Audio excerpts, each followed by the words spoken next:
नमस्कार, Priya's kitchen with unique स्टाईलमध्ये आपले पुन्हा एकदा स्वागत आहे. आज आपण नवीन प्रकारची रेसिपी पाहणार आहोत.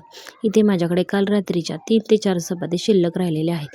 आता त्यापासून मी एक नवीन रेसिपी तयार करते आहे. आता मी इथे प्रत्येक चपातीचे 4-4 भाग करून घेतले आहेत. तुम्ही पाहू शकता अशा पद्धतीने. आता ह्या चपाती आपल्याला गरम तेलामध्ये तळून घ्यायच्या आहेत. इथे गॅसवर मी कढईमध्ये तेल गरम करून घेते. लागेल तेवढे तेल आपल्याला घ्यायचे आहे. आता मी इथे तेल गरम झाले की त्यामध्ये एक एक चपातीचे तुकडे तळून घेणार आहे.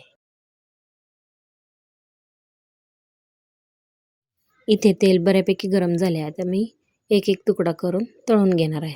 अशा पद्धतीने एका चिमट्याच्या साहाय्याने मी इथे चपाती तेलामध्ये बुडवून तळून घेते. उलटी पालटी करून ही चांगली 1-1 मिनिट ही चांगली तळून घ्यायची आहे. हे तुम्ही चपाती संध्याकाळच्या स्नॅक्स किंवा सकाळच्या चहासोबत सुद्धाही खाऊ शकता. ही चपाती कुरकुरीत असल्यामुळे खायला अतिशय रुचकर आणि चविष्ट लागते. दुकानातील खारी घेऊन खाण्यापेक्षा घरच्या साध्या आणि सोप्या पद्धतीने ही खारी बनवून खाऊ शकता. तुम्ही याला खारीही म्हणू शकता. अतिशय रुचकर आणि चविष्ट लागते. नक्की तुम्ही ट्राय करून पहा.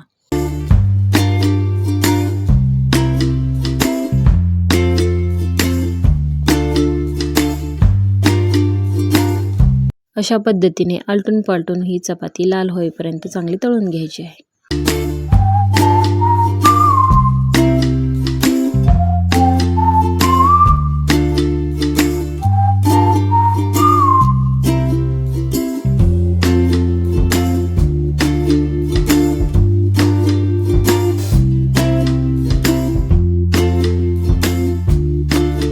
अशा पद्धतीने मी इथे ही चपाती लाल होईपर्यंत तळून घेतली आहे. आता मी हे एका प्लेटमध्ये काढून घेते आणि उरलेल्या बाकी साऱ्या चपात्यांचे तुकडे तळून घेते.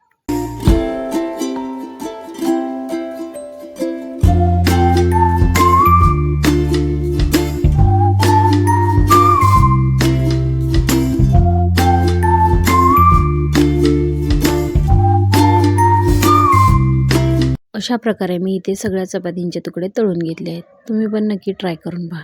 आणि अजूनही तुम्ही माझ्या चॅनलला सबस्क्राईब केलं नसेल तर सबस्क्राईब करा, लाईक करा, शेअर करा, कमेंट करा. सोबत ही बेल आयकॉन प्रेस करायला विसरू नका.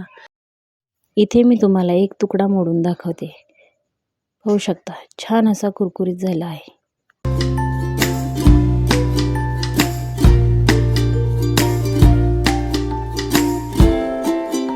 चला तर पुन्हा भेटू अशाच एका नव्या रेसिपीमध्ये. तोपर्यंत बाय बाय, टेक केअर.